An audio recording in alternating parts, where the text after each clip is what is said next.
Hey everybody, you know it, Jiggin Jerry here. Well, May has been a busy month. I've done some trout fishing in Cherokee in the mountains, nice beach episode, going for the inshore slam, flounder, redfish, trout, and hey, it's also been busy at the Mount Pleasant Pier. Now that we're coming into June, let me show you what we've been getting into all through May. And in this episode, I'll have an interview with Don, which is a regular out here at the Mount Pleasant Pier.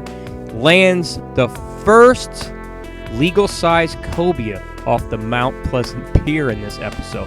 And as you can see, the cow-nose stingrays have been pretty heavy out here and been on the move, breeding this flat as well. And we'll see Jeremy take one of these guys on with 6-pound test on an ultralight custom rod. Check this out. Gonna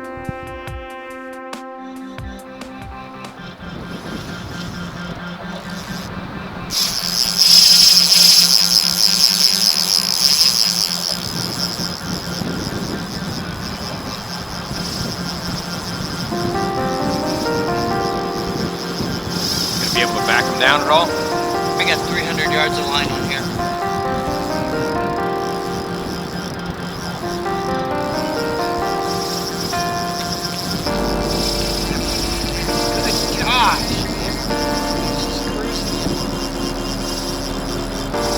Fighting a cow-nose stingray on 8-pound test. 6-pound test. Oh yeah, 6. You're right.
Got him over there? Yeah, way over there. I'm trying to pull him this way. Are you gonna have to run them down? Probably. Yeah, there's too many.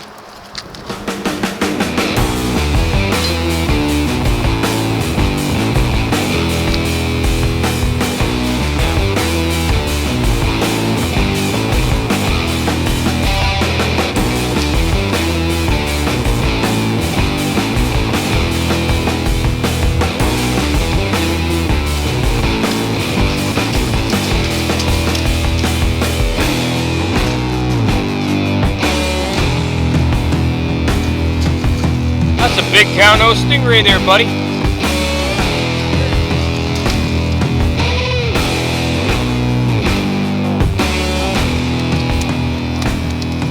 If you can get him in one more time, I'm gonna go for it, man. On a custom fishing rod. 6-pound test on a Jiggin Jerry custom right here. That is awesome. That is friggin' awesome. Good job.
right. Well, catching those trout was relaxing. I sure wish they were a lot bigger, but you know, a fish is a fish and it's fun.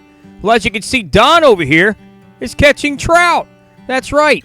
He's a regular out here at this pier. But that's not all Don has managed to catch out here at the Mount Pleasant Pier.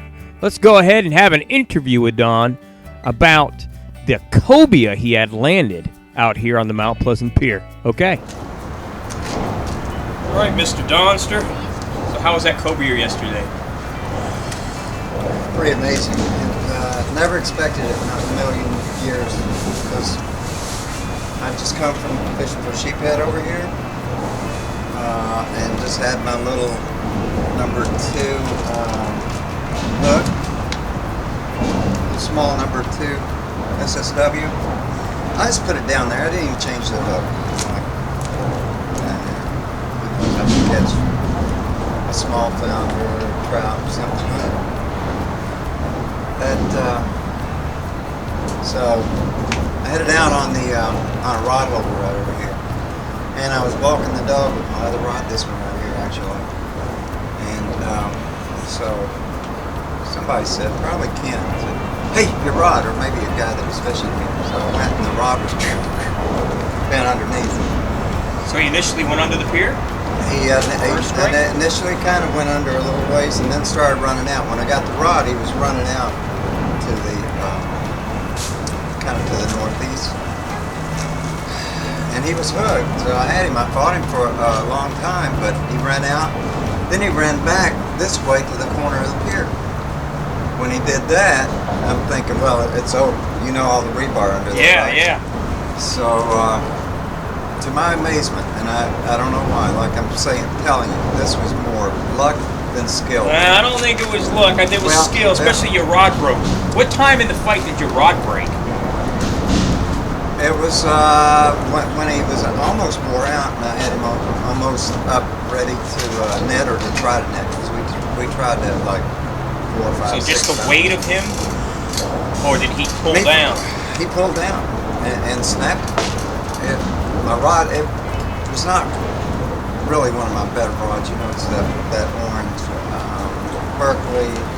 Like a Berkeley Lightning? That's what it was, Berkeley Lightning rod. That was worth the sacrifice, though, wasn't it? Oh, definitely. That's a good trade. Definitely. So, anyway, I felt amazed that he came from under the pier and then took a run out. And I'm like, I've still got a chance. And I did. I mean, he ran out. He didn't get hooked on any of that rebar. You know how it is. Oh yeah, that line. And so I don't know. People ask me how long I fought it, and probably really wasn't that long. Probably fought, what, 8 minutes, 5 minutes? I think between 5 and 10. Yeah. And so we broke the rod, and Ken said he was thinking to himself, don't screw this up. Don't screw this up. And I thought I was maybe saying, hey, Ken, don't screw this up. He said I didn't say it, but I transferred some probably, thought. Yeah, transferred. You know, he probably thought it anyway, because he's probably thinking, oh, wow, this isn't like netting a flounder or a trout or a bluefish. You know, that's a prize right there. Yeah. So I was happy. I was happy. Even though I broke the rod, the sad part of the story was during all the hoopla, Ken had moved his rod, or somebody moved it for him, and evidently the bait was still in the water. Something came along and just took his rod and everything. Could have been another one. Could have been another one, yeah, that's what I'm thinking. Could have been. They're following. Of course, that day I went out actually to the Edisto 60 fishing for him. Yeah. And it was too dark to actually visually see any cobia. Myself, and all the other boats out there, we never saw a cobia. Yeah. But now, what we heard is that most of the cobia were inshore. They're following the schools of the Manhattan. Yeah, because The Manhattan have been in the harbor. Really thick out here. And if they come through again, you might be able to break another rod today. or maybe somebody else. I don't know. We'll see. But let's let somebody else do it. It's going to be a long. I'm gonna tell y'all, it's going to be a long time before that experience is beat out here on the Mount Pleasant Pier. Yep. Everybody's been trying. You're the first one to catch a keeper. Cobia around here. Appreciate it. Not like you're in a boat, you can chase it down either. No, I don't do well on boats with my back, so. Yeah, I didn't do well yesterday myself. It was fun. It was fun. And a Fantastic. memory that I was just telling Steve. That's a memory that will last me my lifetime. I won't forget that. Well, couldn't have happened to a better person. He's been at it a long time out here too. All right, Don. Thank you, Jerry. That's right, an experience that'll last him a lifetime. You go, Don.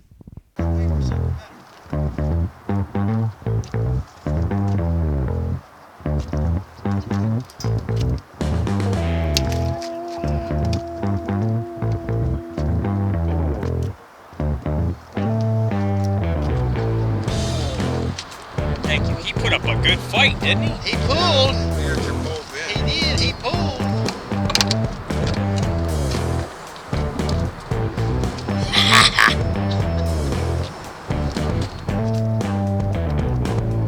Try to see if it's flashing.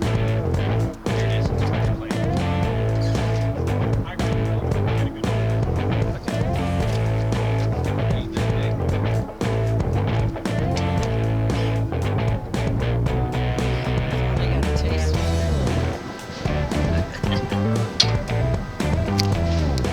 All right, good job. Oliver, where'd you get that big whiting on? A piece of squid. A piece of squid? That's a good eating size. I know some people that would arm wrestle you for that. Really? Oh yeah, they love eating that. You know what they refer to as white cod. White codfish. That's a whiting. Good eat. Very good eat. I really never. I really don't like whiting that much. Have you had it before? Yeah? I think he's got more hair than you. Look. All right, good job. Oliver, has that become a habit for you? I don't know. That's become a habit for all of us. I'm gonna show everybody that beautiful fish. How pretty that is. Look at how pretty that fish is. Yeah, right.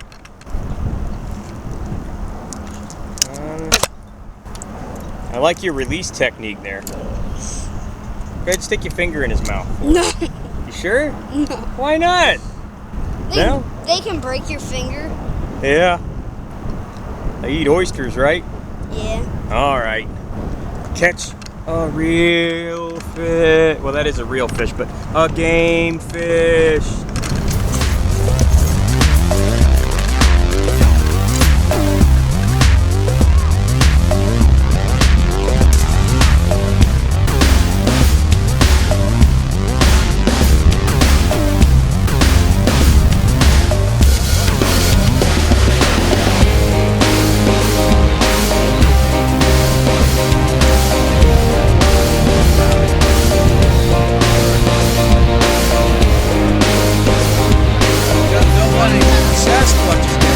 So, Oliver, did you change up from oyster toadfish to game fish? Yes. All right. Why don't you strike a pose?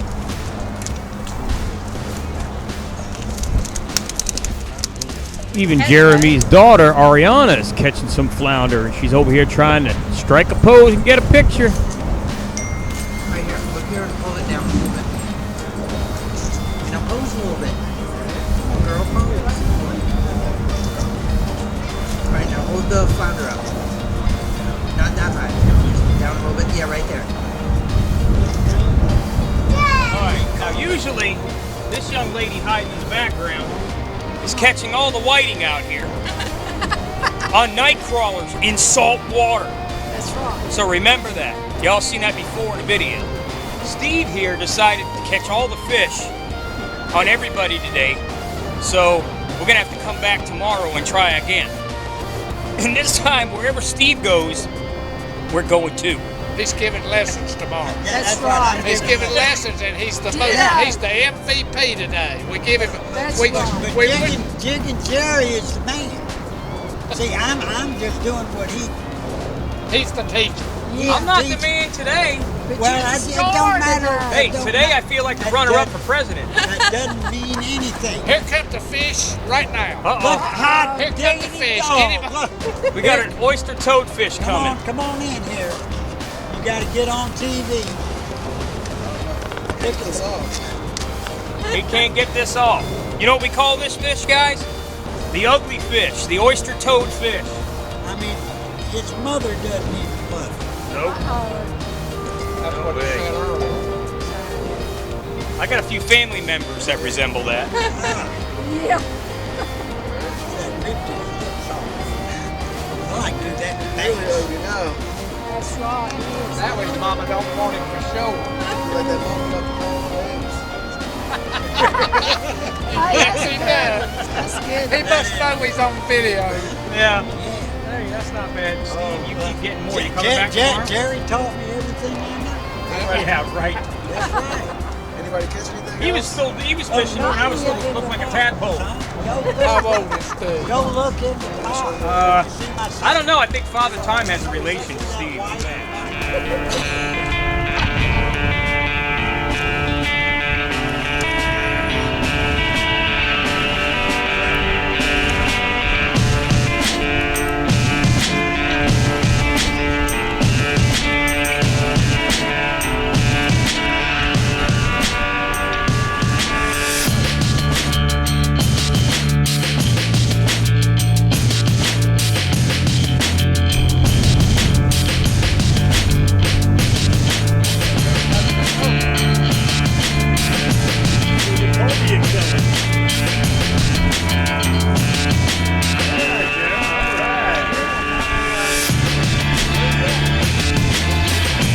Busted a monster Cobia, but I'm gonna try. I can't say that I haven't tried. I've tried. I had 2 opportunities.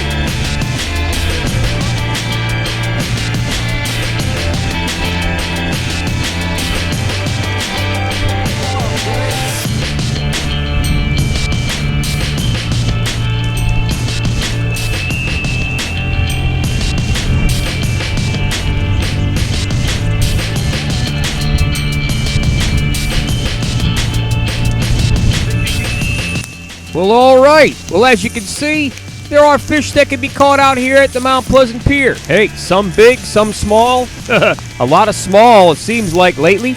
But hey, still enjoyable. And don't forget, as you can tell by this scene, don't forget your rain gear. You never know when these thunderstorms and showers might pop up. Anyway, for all my fans out there, hey, thanks for watching. I appreciate you watching. For those of you watching for the first time, don't forget, look down. There is a subscribe button. It only lets you know when I have more shows available. And like I always say, good luck out there and have fun fishing. Take care.